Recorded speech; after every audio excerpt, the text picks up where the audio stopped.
मैं इरफाज हूं। मैं रहमतुल्लाह। आप देख रहे हैं world real reaction YouTube channel. तो चलते हैं आज की वीडियो की टाइटल है फिलिस्तीन दिखता है, काशी मथुरा नहीं दिखता। अच्छा खैर देखते हैं पहले वीडियो, फिर देते हैं इस पर मजीद अपना रिएक्शन। नमस्कार दोस्तों, डीडी रेड के एक और एक्शन वीडियो में आप सभी का स्वागत है। मैं हूं आलोक। तो आज जो वीडियो लेकर आया हूं वो वीडियो है डॉक्टर रिजवान अहमद का, फेस टू फेस का, और इग्नोरेंट ओवैसी। मतलब मुझे लग रहा है कि आज जो है असदुद्दीन ओवैसी साहब जो हैं हमारे, उनकी आज ढंग से बजाई जाएगी डॉक्टर रिजवान के द्वारा। तो वीडियो होने वाला है बड़ा मजेदार, तो आखिर तक देखिए भाई लोगों, बहुत मजा आने वाला है। फिर चलिए। आज तुम्हारा जाहिल आजम कितना जाहिल है ये तुम्हें पता चलेगा। और जो तुम हमसे बोलते थे कि मणिपुर में बोल, मणिपुर में बोल, मणिपुर में बोल, तुम लोग की बड़ी बेइज्जती होने जा रही है। पहले सुन लेते हैं साहब को, बैरिस्टर साहब को पहले सुन लेते हैं। ये करारदाद ये है कि हम फलस्तीनी अवाम। अच्छा, बैरिस्टर साहब ने रेजोल्यूशन पास कर दिया। हैदराबाद की गलियों की सरकार ने रेजोल्यूशन पास कर दिया फलस्तीन और इजराइल को लेके। चलिए आए सुनते हैं रेजोल्यूशन क्या है। कि उनकी अपनी जमीनों पर कब्जे के खात्मे के लिए दहाइयों से जारी जहद की भरपूर हिमायत करते हैं। फलस्तीन एक हिस्से पर मई 1948 में कब्जा किया गया, बाकी हिस्से को मई 1948 दो बार ईयर आएगा, इसको पकड़ के चलिएगा। इसीलिए कहते हैं भैया, अगर कौम का नेता बनना है, पढ़ोगे लिखोगे तो गाली खाओगे, जहालत इग्नोरेंस और जहर फैलाओगे तो तालियां मिलेंगी। आज मुझसे किसी ने कहा इनबॉक्स कि यार तू जहर क्यों फैलाता है। मैंने कहा जहर बेटा उसी दिन फैल गया था जिस दिन तुमने यह तय कर लिया था कि जो इस्लाम पर यकीन नहीं लाएगा, ईमान नहीं लाएगा, वो चाहे जो भी हो वो जहन्नम की आग में जलेगा। जहर बेटा उसी दिन फैल गया था। जो तुमने जहर फैलाया है, यह अब उसी का जब जवाब मिल रहा है तो तुम्हारे पिछवाड़ों में आग लग रही है, पेट्रोल डाला जा रहा है। ये तब का जहर है। आई बात समझ में। और वो ऐसा जहर था जो समाज और दुनिया के कोने कोने में चला गया है, कोने कोने में। तो जो जहर फैलाए थे, जो खाद पानी डाले थे, उससे जहर के ही तो पौधे निकलेंगे ना। तो जब पौधे और जहरीले फल निकल रहे हैं तब तुम्हारे पिछवाड़े का ही मिर्चा लग रही है। आगे सुनते हैं रेजोल्यूशन क्या है। आज बड़े फॉर्म में हूं क्योंकि बड़ी बम्पर बेइज्जती होने जा रही है। क्या बोला? अच्छा डायलॉग था ना कि आज के वीडियो में महादेव के त्रिशूल की नोक है और अली की तलवार की धार है। सुनो। हिस्से को 67 में कब्जा किया गया, जबकि फलस्तीन की आवाम को बैनुल अक़वामी क़वानीन के तहत कह रहा है 67 में कब्जा किया गया। ये नहीं बता रहा कि गए थे इजराइल पर कब्जा करने। चार मिलके इजिप्ट, सीरिया, जॉर्डन गए थे उसकी पे कब्जा करने और कब्जा अपनी पर हो गया। ये नहीं बता रहा। आगे चलो। अच्छा ये बता देगा तो कौन गाली देगी? कौम के सामने तो ऐसी जहालत की बातें करो तो फिर तालियां पड़ती हैं, सीटियां बजती हैं। एक बात बता दूं हिंदुओं, जिस दिन चाहूंगा ना कौम का नेता बन जाऊंगा। ज्यादा कुछ नहीं करना है, सिर्फ जहालत की बातें शुरू करनी है। सिर्फ ये कह के कि नहीं मुझे एहसास हो गया है, मुझ पर हिदायत आ गई है, मेरी फलाने फलाने मौलाना करीमुद्दीन से बात हुई और उन्होंने मुझे समझाया, मुझ पर हिदायत आ गई है। सुनो मुसलमानों, जिहाद, हश्र, फलाना धमाका, अल्लाह ताला की कहर बरसेगी इन पर। बस सब कहेंगे अब रिजवान भाई देखो कितना नूरानी चेहरा है इनका। आगे सुनो। हासिल है हर तरफ मज़ाहिमत और अपनी जमीनों को नाजायज कब्जों से पाक कराने का मुकम्मल हक हासिल है। इन्हें अपने घरों और जायदादों पर वापस जाने का भी हक है जो 1948 से उनके पास है। 1948 से इनके पास हक है अपनी जायदादों और जमीनों को वापस हासिल करने का। आगे चलो। गाजा भाई सुनिए, सुन लीजिए। गाजा दुनिया का सबसे बड़ा हिरासती कैंप है। गाजा दुनिया का सबसे बड़ा हिरासती कैंप है। ठीक, जैसे ये उस हिरासती कैंप की बीच है। ठीक, आप लोगों ने कुछ चीजें नोट नहीं करी होंगी। मणिपुर पर बाद में आऊंगा, गटर छापो पूरा सुन के जाना। आज तुम बहुत जलील होने जा रहे हो, और वो जलील होने जा रहे हो जो मुझसे 15-20 दिन से बोल रहे हैं कि मणिपुर पर बोल, मणिपुर पर बहुत जलील करूंगा, ठीक है, बुरा ना मानना। तो ये तो बीच आपने देख ली। आप लोगों ने एक चीज नोटिस करी? नहीं करी ना, अब करना आज के बाद, ठीक। कोशिश करो बीबीसी ज्यादा देखो, ठीक, बीबीसी ज्यादा देखो। बाकी अपने जो चैनल चल रहे हैं वो भी ठीक है। यूट्यूब पर आप जाकर रॉयटर देख सकते हैं, बड़ा अच्छा दिखा रहे हैं। गार्जियन बहुत अच्छा दिखा रहा है, ब्लूमबर्ग बहुत अच्छा दिखा रहा है, उन पर जाके कभी कभी देखो। जब ये बॉम्बिंग हो रही है और जब आप हॉस्पिटल के सीन देख रहे हो, आप उन हॉस्पिटल्स की क्वालिटी देख रहे हो, नोटिस किया? नहीं किया, करना। आप इस बॉम्बिंग के दौरान इनकी एम्बुलेंसेस देख रहे हैं, बुरा ना मानना, बुरा ना मानना। भाई साहब, भारत के बहुत से एरिया में ऐसी एम्बुलेंसेस देखने को नहीं मिलेंगी। वो बात अलग है कि इंपोर्टेड है, इंपोर्टेड नहीं है, इजराइल के थ्रू यहां पहुंची हैं। आप इनके हॉस्पिटल में स्टेट ऑफ आर्ट देख रहे हैं? क्या स्टेट ऑफ आर्ट हॉस्पिटल्स हैं? आप वहां की हाइजीन नोट कर रहे हैं? नहीं कर रहे, करिए। यही काम होता है सोशल रिलीजियस कमेंटेटर का, जो सबके अंदर होता है। आप करिए। आप इन लोगों के कपड़े देखिए। गरीबी क्या होती है। जब अफगानिस्तान पर बॉम्बिंग हो रही थी तो वहां के जो लोग आप देखते थे, जिन्होंने देखा होगा, जब यमन की बॉम्बिंग मुस्लिम मुल्क कर रहा था, वो बहुत से लोगों ने नहीं देखा होगा। मैं यमन की 1 साल की बॉम्बिंग को फॉलो कर रहा था, हुती एंड इन सब की जो चल रही थी। आप उनके कपड़े देखते, कपड़े उनके तन पर नहीं थे, भले हाथ में पीका राइफल थी। आप पैलेस्टीनियंस के कपड़े नोटिस करिए। बड़ी अजीब अजीब चीजें पकड़ के लाने की कोशिश करता हूं। पानी के लिए ये लाइन लग रही है, क्या देखा आपने इसमें? जो पानी के ड्रम है वो नोटिस करिए, ड्रम नोटिस करिए। और हिंदुस्तान का या पाकिस्तान का या अफगानिस्तान का या यमन का या श्रीलंका का कोई सीन निकाल के देखिए जहां पर सरकारी टैंकर से पानी मिल रहा है। वहां पर जिस चीज में गरीब पानी लेने आए हैं उनको देखिए, देखिए। कोई टूटा कनिस्तर होगा, कोई टूटा कैन होगा, कोई डालडा का डिब्बा होगा, कोई फलाना कोई चीज होगा, कोई पुरानी बाल्टी होगी, और इनके आप कैंस देखिए। यही देखने की चीजें होती हैं। कपड़े देखिए, सेहत देखिए, और कहते हैं साहब हम तो बनवा हैं, हम तो मजदूर हैं, हम तो बनवा मजदूर की तरह हैं, हमारे पास है क्या, है क्या? ये आप इन चीजों को जब नोटिस करेंगे, आपको यह पता चलेगा थ्रू यहां कितनी एड पहुंची है, कितना पैसा पहुंचा है, आपको यह पता चलेगा। जब इस कंट्री का पार्टीशन हो रहा था 1948 में, जो बैरिस्टर साहब जाहिले आजम साहब कह रहे हैं 1948 से, देखिए 2011 में इनके प्राइम मिनिस्टर महमूद अब्बास ने क्या कहा था।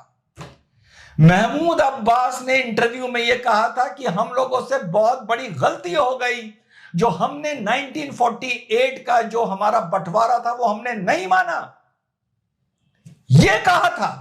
और यह हैदराबाद की गलियों में बैठकर 1948 की दुहाई दे रहा है कि फलस्तीनियों के साथ गलत हुआ था। 2011 की बात बता रहा हूं, यह बोला गया था। लेकिन उसके बाद हमास एक्टिव हो जाता है, इजराइल अपनी हैसियत दिखा देता है और मामले फिर बिगड़ जाते हैं। और यह बोला था कि अगर 1948 में हमसे बहुत बड़ी गलती हो गई तो उसकी कब तक सजा दो। दूसरी बात, ये लोगों को समझना पड़ेगा कि वो भी ब्रिटिश कंट्रोल में था और ब्रिटिशर्स ने ये बंटवारा करने की कोशिश की थी। तो अगर फिलिस्तीन नहीं मानता है या फिलिस्तीन के लोग नहीं मानते हैं, बाकी मुस्लिम वर्ल्ड नहीं मानते, तो फिर तो मैं कहूंगा कि हमें भी नहीं मानना चाहिए कि हमने बंटवारा किया और पाकिस्तान को हमें मानना ही नहीं चाहिए। फिर क्या हम ऐसा करें? क्या हम ऐसा करें कि भाई हम नहीं मानते ब्रिटिशर्स के द्वारा किया गया बंटवारा, हम नहीं मानते पाकिस्तान को, हम वो बंटवारा मानते ही नहीं, हम मानते हैं कि उस पर अवैध रूप से कब्जा किया गया है मुसलमानों के द्वारा? क्या हम ये माने? सोचिए, ये तो वही पॉइंट हुआ ना कि उधर ब्रिटिशर्स करके गए, आप उसको नहीं मान रहे हो, तो इधर जो ब्रिटिशर्स करके गए हैं तो वो भी हम नहीं मानेंगे।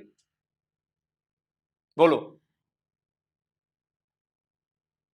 और इसका जवाब यह है कि 1948 के बाद तुम्हें सजा इस मारे दी गई उस गलती की 1948 में, क्योंकि तुमने नहीं माना, तुमने इनको अपनी औकात दिखाई, फिर तुमने 1955 में अपनी औकात दिखाई, फिर तुमने 1967 में अपनी औकात दिखाई, फिर तुमने 1973 में अपनी औकात दिखाई, और जाते थे इनकी जमीन घेरने के लिए और अपनी घिरवा लेते थे। ये रिजवान अहमद को समझाएगा गली का नेता कि इतिहास क्या है मिडिल ईस्ट का, है? जाके पूछो इसको, ये बात पता है नहीं पता है कि फिलिस्तीन के प्राइम मिनिस्टर ने एज प्राइम मिनिस्टर ये कहा था कि हमसे बहुत बड़ी गलती हो गई।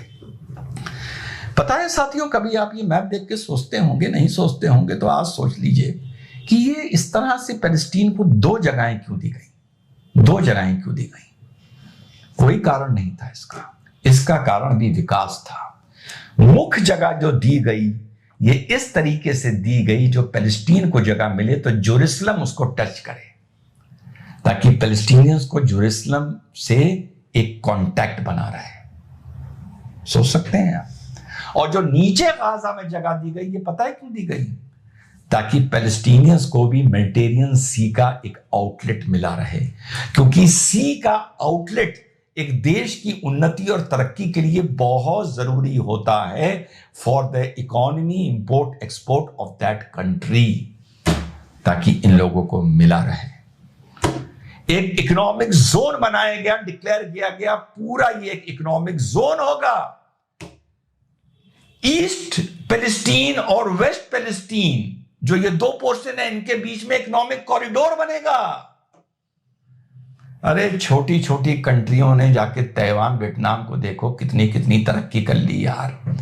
यूएई तो एक बहुत बड़ा अलायंस है, सब ये अलग प्रोविंस हैं, जैसे अबू धाबी हो गया, दुबई हो गया, शारजा हो गया। जाके देखो दुबई ने इतने से ने कितनी तरक्की कर ली यार, सिर्फ अमन से, प्रोग्रेस से और प्यार से और फॉरेन लोगों को अपनी यहां लाके बसाने से। क्या गाजा और पैलेस्टीन ये तरक्की नहीं कर सकते थे? मेडिटेरियन पे तुमको आउटलेट मिला हुआ था, यूरोप के तुम कितना पास थे, तुम तरक्की नहीं कर सकते थे? अरे तुम जाते इजरायली यूनिवर्सिटीज में पढ़ते, वहां से डिग्रीज हासिल करते, साइंटिस्ट बनते, अपनी पैलेस्टीन की तरक्की में कंट्रीब्यूशन करते, इजराइल की तरक्की में कंट्रीब्यूशन करते। आज पर डे 20,000 आदमी एक गेट से भेजे जाते थे अंदर वर्क करने के लिए, आगे जाके एक गेट से 2-2 लाख आदमी अंदर जाके भेजे जाते। और एंड जानते हो क्या होता है इस पूरे प्रोविंस का? ये एक तरह से जैसा यूएई है, ये अलग अलग नेशंस होते, अलग अलग लीडरशिप होती, लेकिन सबके पोरस बॉर्डर्स होते। और हो ये भी तक हो सकता था कि कोई होता गाजा का पैलेस्टीनियन और रह रहा होता वो जाके इजराइल में ऑन स्पेशल परमिट, जैसा शारजा और अबू धाबी में और दुबई में देखने को मिलता है। तुम ये भी कर सकते थे, तुम सिंगापुर बन सकते थे, तुम वियतनाम बन सकते थे, तुम ताइवान बन सकते थे, लेकिन तुम्हें सिर्फ और सिर्फ रॉकेट बनाने आते थे, मातम करना आता था, इजराइल पर अटैक करना आता था उनकी जमीन लेने के लिए, और फिर तुम लोग मातम करते हो। कम्युनिटी बड़े एक खराब साइकिल में फंस गई है। कम्युनिटी एंजॉय करने लगी है ट्रॉमा को, केओस को। जब हम मारते हैं मुसलमान किसी को तब हमें खुशी होती है, जब हमें कोई मारता है तब हमें इस बात की खुशी होती है कि हमें मातम करने को मिल रहा है और आगे इसका बदला लेने के लिए, मारने के लिए स्कोप मिल रहा है। कुछ लोग ना जो प्रोग्रेस, पढ़ाई, इसमें उनका खाना हजम होता है, शांति में, सुकून में, ठीक, खुशहाली में। हमारा यार खाना ही बारूद की खुशबू से लगता है हजम हो रहा है या केओस से हजम हो रहा है। तो ये है कहानी 1948 की कि 2011 में उनके प्राइम मिनिस्टर ने कहा कि हमसे बहुत बड़ी गलती हो गई थी। और ये है कहानी कि 2 क्यों पोर्शन पैलेस्टीन के बनाए गए और गाजा को मेडिटेरियन का आउटलेट क्यों दिया गया कि यहां पर भी अपने ये पोर्ट्स डेवलप करें और तरक्की करें इजराइल के साथ मिलकर। सोचो तुम कहां होते, लेकिन तुम्हें तो अल्लाह अल्लाह करने में, मातम करने में मजा आता है। और वो बातें ना भूलिएगा, इनके हॉस्पिटल्स का स्टैंडर्ड देखिए, एम्बुलेंसेस का स्टैंडर्ड देखिए, अरे जहां पानी भर रहे हैं उन डब्बों का स्टैंडर्ड देखिए, इनके कपड़ों का स्टैंडर्ड देखिए, इनकी सेहत का स्टैंडर्ड देखिए। और जाके अफगानीज और यमनीज का स्टैंडर्ड देखिए, और हमारे बहुत से भारतीयों का स्टैंडर्ड देखिए, पाकिस्तानियों का देखिए, बांग्लादेशियों का देखिए। अरे सबसे बेहतर है ये, सिर्फ मातम करने में और टीआरपी में और इकोसिस्टम पर क्रिएट करने में ये स्पेशलिस्ट हो गए हैं। अब बारी आ रही है। चलिए दोस्तों, वीडियो को खत्म करते हैं। बातें हमने सुन ली और बड़ी मार्के की बातें निकाल कर लाए हैं डॉक्टर रिजवान, और ये वाकई ये सोचने वाली बात है कि आप उनका स्टैंडर्ड देखिए और आपको इसे समझ में आएगा कि पैसा कितना पंप हो रहा है वहां पे। रही बात ओवैसी साहब की, तो ओवैसी साहब से मैं एक सवाल करना चाहता हूं। सवाल ये कि आपको फिलिस्तीन पर इजराइल का कब्जा दिखता है, आप ये रेजोल्यूशन पास करते हैं कि फिलिस्तीन पर जो कब्जा किया इजरायलियों ने वो छोड़ना पड़ेगा, आप ये कहते हैं तथाकथित कब्जा, तो ये बताइए कि फिर जब बाबरी मस्जिद से हमने अपना कब्जा हटाया तो आप रो क्यों रहे थे? आप अभी भी ये चिल्लाते क्यों हैं कि बाबरी शहीद की गई? बाबरी मस्जिद तो कब्जा थी ना हमारे ऊपर, हम हिंदुओं के ऊपर कब्जा थी ना। तो फिलिस्तीन का कब्जा, बट बाबरी का कब्जा नहीं, क्योंकि बाबरी आपके अब्बूजान की है यहां पर, है ना, इसलिए वो हमारा हुआ। फिलिस्तीन से कब्जा हटवाने के लिए आप रेजोल्यूशन पास करते हैं, तो आप मथुरा और काशी से कब्जा हटवाने के लिए रेजोल्यूशन कब पास करेंगे? वो भी तो विजिबल है, मथुरा और काशी में भी तो कब्जा साफ दिखाई देता है ना, नजर आता है ना नंगी आंखों से। कब हटवाएंगे? कब रेजोल्यूशन पास कर रहे हैं आप? ये भी तो सवाल बनता है। लेकिन नहीं, यहां पर तो मुसलमानों पर फिर जुल्म हो रहा है जी। यहां का कब्जा नहीं है, यहां हमारी बपौती है और वहां कब्जा है। तो ऐसे दोगली बातें करेंगे तो ऐसे ही जवाब सुनेंगे, और फॉर्मूला एक ही होगा। अगर फिलिस्तीन के कुछ इलाकों पर इजराइल का कब्जा आप मानते हैं, तो फिर आपको मानना पड़ेगा कि बाबरी मस्जिद भी अयोध्या में काबिज की गई थी, आपको मानना पड़ेगा कि मथुरा में काबिज हैं, आपको मानना पड़ेगा कि आप काशी में काबिज हैं। तो आपको यह छोड़िए, पहले अयोध्या तो हमने कोर्ट से लड़कर छुड़वाया ना, कोर्ट का फैसला आया ना, सुप्रीम कोर्ट से लड़कर संवैधानिक तरीके से। मथुरा और काशी भी छुड़वाएंगे संवैधानिक तरीके से, क्योंकि कब्जा तो कब्जा है जी, आप ही के मुताबिक। तो हमें हमारा हक नहीं मिलेगा? हक तो हम लेकर रहेंगे, कि यकीन मानिए हक तो लेंगे। तो बाकी डॉक्टर रिजवान ने जो बातें कही हैं वो आप देख लीजिए, कमेंट करके जरूर बताएं। जल्दी मिलते हैं एक और नए वीडियो के साथ। नमस्कार, जय हिंद।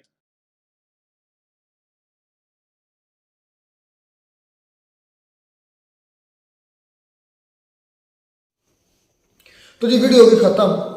बातें बड़ी मज़ेदार आ गई। वो रिजवान अहमद ने भी बड़ी बातें की हैं माशाल्लाह, अल्लाह उनकी ज़ुबान दराजी और भी करे और वो भौंक पर कर मरे, मैं दुआ ही कर सकता हूँ। काफ़ी ज़्यादा मतलब उसने ये इस तरह की बातें की हैं। खैर अल्लाह उसके इस बोलने में और तरक्की अता करे और बोलता रहे, बोल कर आकर मर भी जाए, हमने भी मरना, उसने भी मरना। अच्छा, लोग साहब से मैं बात करूँगा। भाई मुझे लगता है कि लोग साहब के पास या तो मेरी बातों का जवाब नहीं, मैं अपने पास से कोई बात नहीं करूँगा। मुझे ना जवाब दें, मैं हर वीडियो में ये कह रहा हूँ, मुझे जवाब ना दें, मुझे जवाब चाहिए खान सर की वीडियो का, मुझे जवाब चाहिए सिर्फ उसका अपना क्या नाम है, प्रशांत सर की वीडियो का, मुझे जवाब चाहिए अंकित का, मुझे जवाब चाहिए स्टडी IQS वाली की वीडियो का। या वो सारे वो झूठ बोल रहे हैं, झूठे एक नंबर के, या फिर ये झूठ बोल रहे हैं। मैं सिर्फ इस फैसले पर पहुंचा हूँ, मुझे इससे ज़्यादा और कोई पता नहीं। अच्छा, आलोक सर ने बात की ब्रिटिश की division in Pakistan and British की डिवीजन इन फ़लस्तीन। आलोक सर मुझे इस बात का जवाब दें। आज आप माशाल्लाह दिमाग से भी बड़े पढ़े लिखे भी लगते हैं, पढ़े लिखे भी हैं, बड़े आप सबूत ढूंढते हैं। मुझे सिर्फ इस बात का जवाब दें, जब पाकिस्तान और इंडिया में बंटवारा हुआ था तो क्या पाकिस्तानी लोग कहीं अपना USA से या मतलब कि जर्मनी से या कहीं से और लाकर बिठाए गए थे? ये पाकिस्तान और इंडिया का बंटवारा सेम उस तरह का बंटवारा है जिस तरह दो भाइयों के दरमियान होता है। यानी कि एक ज़मीन है, एक कहता है मुझे ये वाला हिस्सा चाहिए, दूसरा कहता है मुझे ये वाला हिस्सा चाहिए। अगर सिंपली एक्सप्लेन करूँ तो ये ज़मीन का तनाज़ा था और इस्लाम के नाम पर एक अलग मुल्क बना, चाहे इसमें रूल फॉलो होते हैं वो नहीं, वो बात की मसाइल है। लेकिन ये वाली जो डिवीज़न थी ये इंडिविजुअल लेवल पर भी देखें, अगर दो भाई ज़मीन बांट रहे हैं तो उनकी डिवीजन भी तकरीबन इसी तरह की होती है कि वो पहले से एक ही घर के हिस्सा थे। पाकिस्तानी लोग इधर के थे, इसी घर के हिस्सा थे, ऊपर से नहीं बिठाए गए थे। आपका ये पॉइंट है वो गलत है और इससे आप सॉरी करें। और जो कुत्ते यहूदी हैं वो होलोकास्ट यानी कि जो जर्मनी ने उनको कुत्तों की तरह मारा था, काटा था और अजियतनाक उनकी मौत हुई थी। उधर 60 लाख यहूदी कमोबेश मारे गए थे। उधर से वो जो बचे थे चंद जो बेगैरत उधर से बचे थे उनको लाकर बसाया गया था इधर फलस्तीन के अंदर। ये डिफरेंस है। क्यों दोगली बातें करते हैं? पाकिस्तान और इंडिया का बंटवारा दो भाइयों के बंटवारे की मिसाल ले लें, चाहे आप हमें भाई है बोलो से, पाकिस्तान के लोग पहले से इधर ही थे, इधर के ही थे। हम हिंदुस्तानी थे पहले, अब पाकिस्तानी हुए हैं। हम पहले हिंदुस्तानी थे, हमारे दादा परदादा जो हैं या हमारे 3-4 नस्लें हिंदुस्तानी ही हैं। हम आज पाकिस्तानी हुए हैं, लेकिन ये पहले से इधर मौजूद है।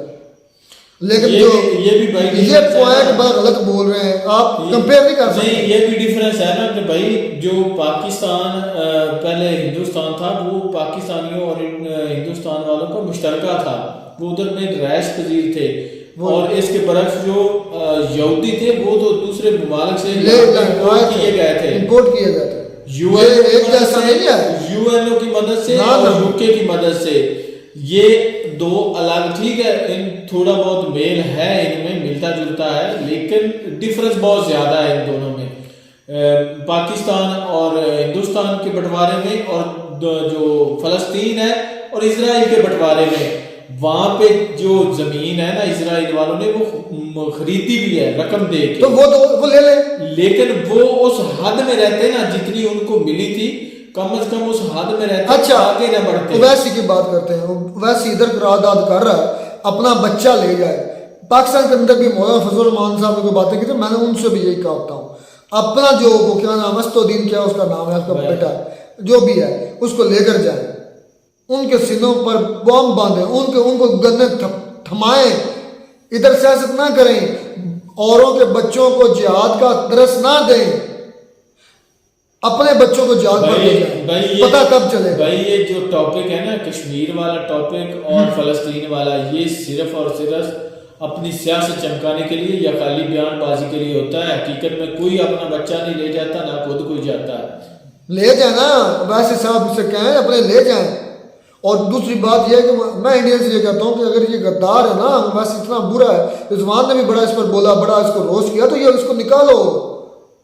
किस तरह निकाल दे, बात खत्म, सारे मुसलमानों को उधर से निकाल दे। हाँ, ये है और तो हल कोई नहीं, जो बच्चे हैं उधर उनको भी निकाल दो। उसका हल अगर वो बोलता है जो फलस्तीन के हक में बोले वो गद्दार है। और भाई ये तो पाकिस्तान के अंदर भी चल रहा है, रहमतुल्लाह उधर ना देखो, पाकिस्तान के अंदर जो फिलिस्तीन के लिए रैली निकलनी थी, जमात इस्लामी ने निकालनी थी, आपकी फौज ने और आपके अदारों ने पकड़ के उनको रगड़ दिया, उनको जेलों में डाल दिया कि फिलिस्तीन के बारे में इधर नहीं बोलना, क्योंकि आप मुसलमान नहीं है, आप तुम्हें पता ही नहीं है। भाई एक रैली में मैंने वीडियो खुद देखी है, एक औरत जो है ना वो नारे लगा रही है फलस्तीन के हक में, उनको पकड़ा गया, पुलिस वाले आते हैं उसे उठा के ले जाते हैं। ये तो हाल है यार, हमारे सिस्टम पर हम खुद को मुसलमानी यानी कि ठेकेदार बनते हैं दीन के, और हम आवाज उठा रहे हैं लोग, तो फिर वो उस पर भी पाबंदी लगा रहे हैं, और वो भी मुस्लिम कंट्री की। भाई रहमतुल्लाह बात ये है कि आप ये देखें कि वो जो कर रही है, रिजवान का नाम था, वो क्या नाम है, डॉक्टर रिजवान, पता नहीं डॉक्टर है। अच्छा, मुझे लगता नहीं कि वो मुस्लिम है, इस वजह से नहीं कि वो मुसलमानों के खिलाफ बात करता है,